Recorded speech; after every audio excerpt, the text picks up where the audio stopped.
failing. Look, Mom, I'm failing. Look, Mom, I'm failing. Look, Mom, I'm failing. Hurry up and watch me fall.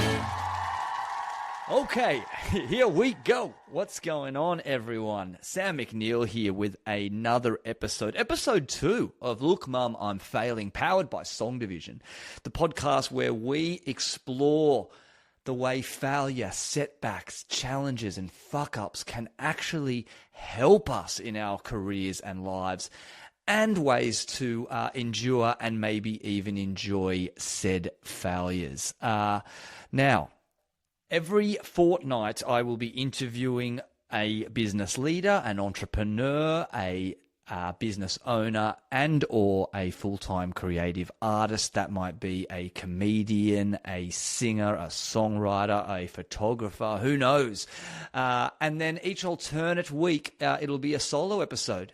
You'll just be hearing from little old me, Sam McNeil, General Manager at Song Division, world-class, in-demand, award-winning facilitator, MC, performer, and absolute living legend.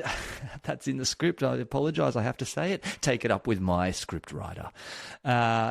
So I'm calling it Things on Failure, these alternate episodes, because there'll be a different number every week. So this week it's 3 things on failure. Now, if you're familiar with me or you're connected to me on LinkedIn, you'll know that I do a semi-weekly, most weeks I do a video called 5 Things, where I talk about all kinds of stuff: positivity, industry shout-outs, recommendations, reviews, observations, and more. But within the context of this podcast, those things will be failure-related.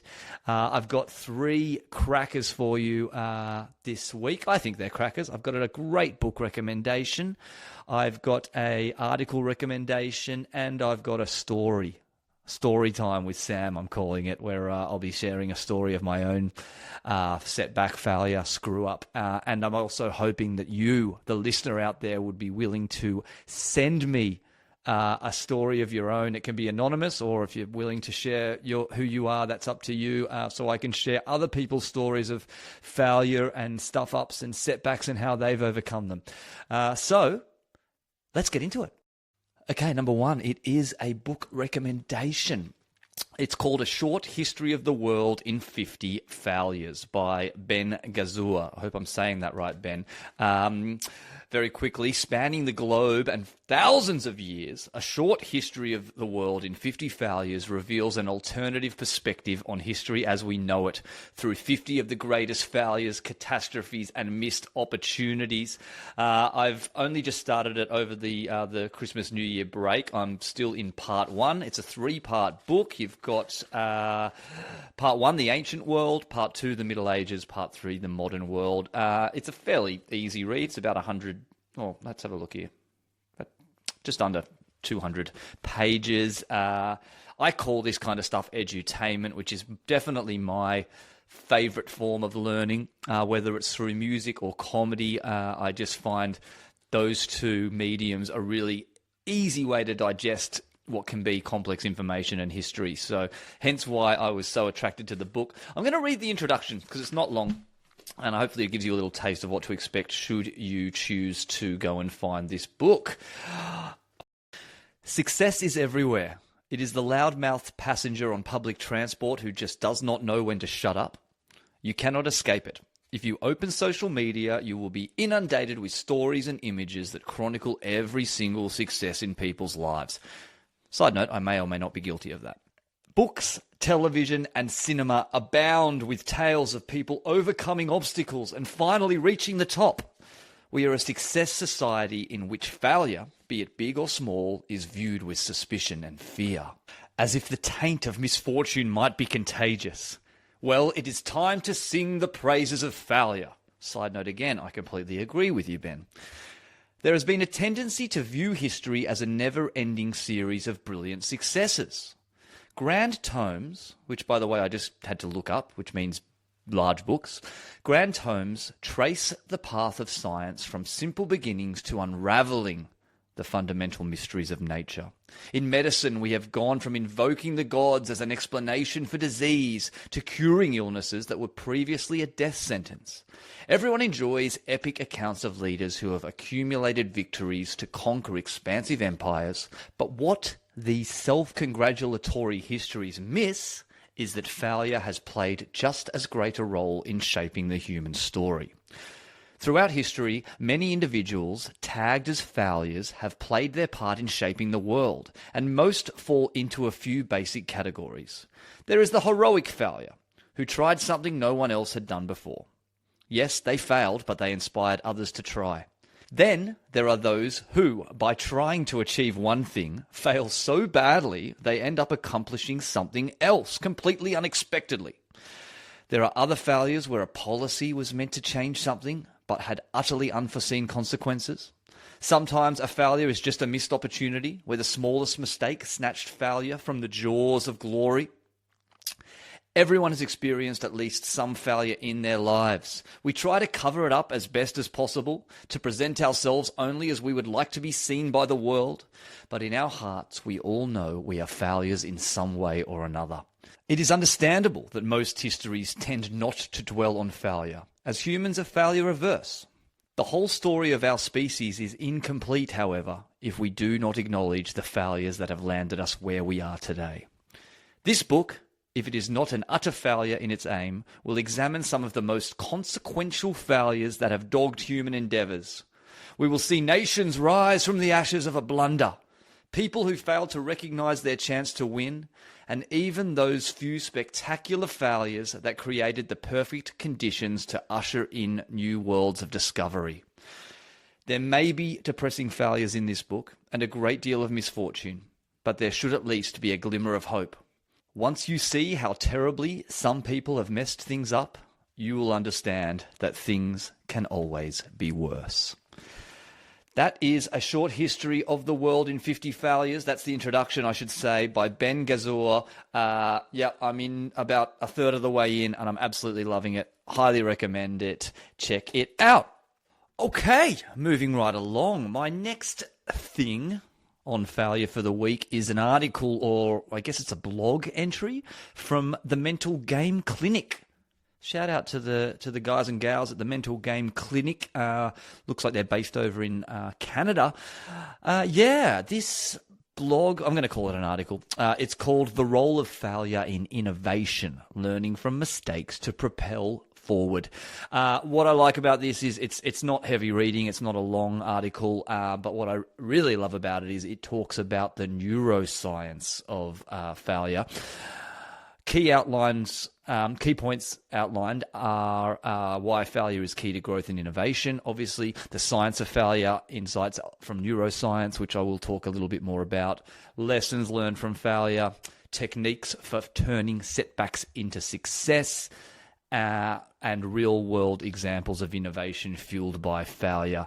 Like I said, it's not a big read, but what I love about it is it does talk about the science and the neuroscience behind failure. If you know me or Song Division, you know that we're big on neuroscience and what happens to your brain when you listen to music, attend concerts, sing in choirs, and write original music with other people. There's a lot going on that we tap into there around the releasing of oxytocin, the activating of the prefrontal cortex, how that's connected to creativity, problem solving, bonding, connection, positivity, and productivity, and so much more. So when I saw this article and I noticed that it went into that the neuroscience side of things, I was instantly in.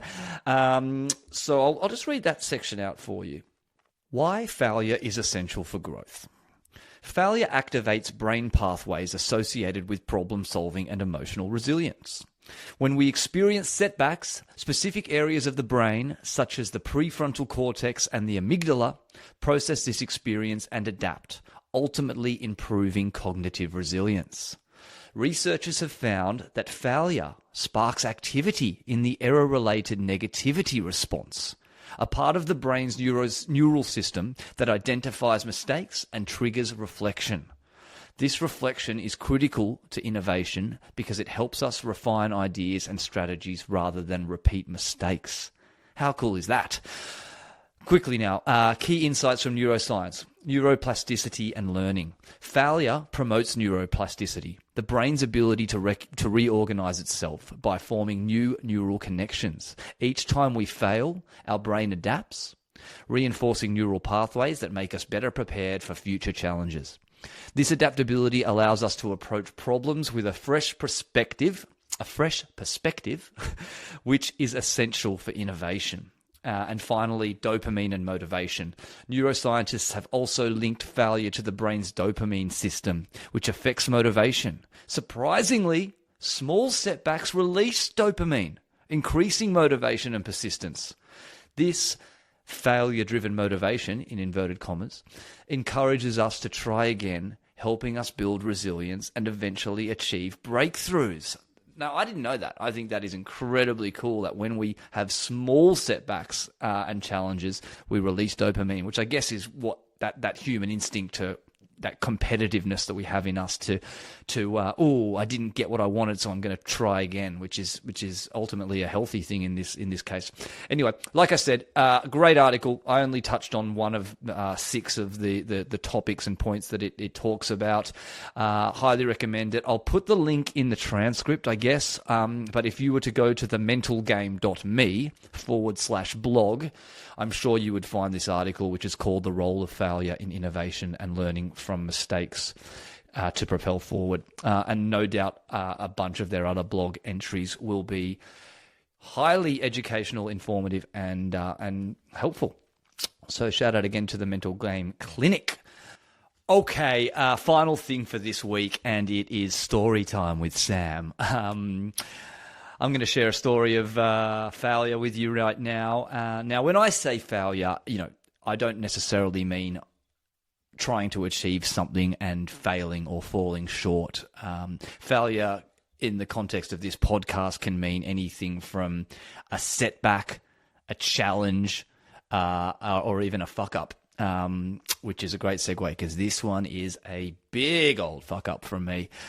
This is the story about the time I won a huge industry award, only to be pulled over and arrested for drinking under the influence a few hours later. So, Mum, if you're listening, look, Mum, I'm failing. So, gosh, we're going to go back here. I'm going to say 2013. Let's say 2013. 13 years ago, I was working at Song Division, given it's the only real job I've ever had. I imagine at the time I was probably creative director, so working alongside the legendary Monica Dolso. I was selling, designing, delivering events. I was 2013. I was 27, 28 years old. And yeah, I basically at the time I would say, not to toot my own horn, I was doing pretty well with work in the industry, and I must have been because I was nominated for a Future Leader Award of the events industry by, at the time, Australia's biggest event body or association, Meetings and Events Australia, MIA. Shout out to the MIA crew. Many of which I'm still very close friends with, one of which, Ian Whitworth, is a guest on the podcast in the coming weeks. So, yeah, I'm obviously feeling pretty good about myself. I'm performing on stages to huge groups at conferences, at meetings and events across Australia and at that point Asia as well. I attend the ceremony, or the award ceremony. This was for the state ceremony. So obviously they have the 5 state ceremonies in Australia, and then they have the national ceremony, which took place in Kuala Lumpur a few months later. So we're in Sydney. I'm nominated for the Future Leader Award amongst 3 or 4 other nominees, amazing human beings who I'm again still industry friends with, and ta-da, I win the award. These events, for those of you who work in events or attend, award ceremonies with their own work, they're flashy affairs. This was at Darling Harbour, a beautiful room. Everything's free. Everything's paid for. Beautiful meal, as much as you can drink. of which I did a lot of. I drank through the night. I was feeling pretty good about myself. One might say I thought my shit didn't stink. I'm not sure if that's a global phrase, but it's definitely an Aussie phrase. And we would have proceeded to an after party from memory, no doubt. And I, before the ceremony, thought rather than drive or get public transport to the event, I drove and parked my car just outside the city of Sydney, the CBD, had free parking, thinking I'll get a taxi home and I'll come pick up my car in the morning. So roll the clock forward. Honestly, couldn't tell you what time it was. Let's say it was 2 a.m. I did get in a taxi to go home, and I thought, well, it's going to cost me $40, $50 to get a taxi home, or I could get a taxi to my car, and my car's only another 20-minute drive from home, and that will cost me, let's say, $15. That seemed like a good idea at the time. Yeah, I'm not proud of this, obviously, looking back and reflecting. So I got in the car. I pulled the car out of the spot it was in Redfern, for those playing at home or from Sydney or familiar with Sydney, and I literally, as I'd pulled out of the parking spot, thank God, on reflection, as I pulled out of the parking spot, lights behind me, boo! Sirens go, red and blue flashing. I quite literally pulled out of the spot I was in, maybe drove 10 meters, pulled back in. Now, again, something I'm not proud of, but I'm fairly sure that I'm what you would consider quite a good drunk. I managed to keep it together physically. I think my speech must have been fine. I'm not someone who's an angry drunk. I'm a pretty happy-go-lucky drinker. So this female officer came around and said, hey, just doing the rounds. Do you mind blowing in this and blah, blah, blah. I said, yeah, no dramas, all good. Yeah, how are you? We had a little chat. She was lovely. I blew in the what do you call the things? The breath testing machine. And obviously I was very aware that I was in massive trouble here. And I won't forget, although some of the memories of the night are hazy, I will never forget the way she said to me, she looked at the thing and said, oh, wow, you're under arrest. And I just said, yep, I know. What happened next? Left my car, jumped in the paddy wagon, taken to the cop shop. They do the blood tests. They officially charge you. It turned out I was about 3 times over the limit. Because I was incredibly polite and kind, they were very jovial with me. They actually said to me, you are so unlucky. We were just sitting at the police station and we were bored, so we thought we'd go out for a drive and see if anything was happening. Again, telling this story right now, I kind of feel a bit sick. I'm not proud of what I did that night. I could have easily driven that car into a pole. I could have easily driven that car into a human being. I could have driven that car into oncoming traffic and ruined my life and the lives of others. Not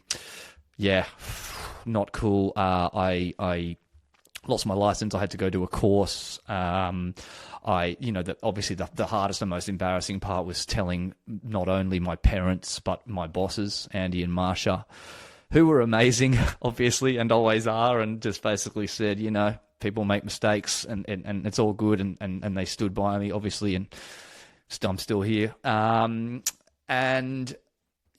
about a massive fuck up. But talk about a huge learning. Obviously, never drank drive again since, never will. And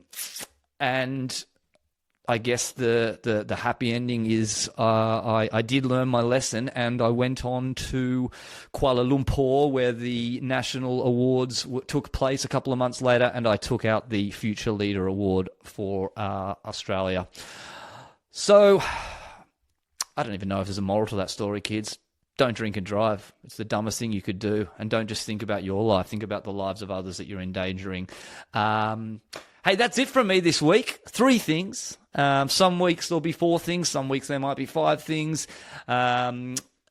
Make sure, if you haven't already, you check out the episode before this week, which was our debut episode with the great Reggie Agarwal from C-Vent. What a story he's got. We talk about him being in 50,000 of credit card debt. We talk about work-life balance, family, and much, much more. And next week episode, I'm really excited to be sharing with you my interview with the great Karina Bauer, IMEX CEO, and the incredible John Lombardo, who is a session vocalist, Song Division client executive, unbelievable singer who's toured and recorded and worked with people like Kurt Cobain and Pearl Jam and more. We talk about all kinds of things, working with family, addiction, and what's required to make it as a professional in both the business world and the music world, of course, because that's what this podcast is all about. Until then, stay safe, look after one another, and remember, life is better with music. See you next time. Bye for now. 1, 2, 3, 4. You piece of Look, Mom, I'm failing. Look, Mom, I'm failing. Look, Mom, I'm failing. Hurry up and watch me fall.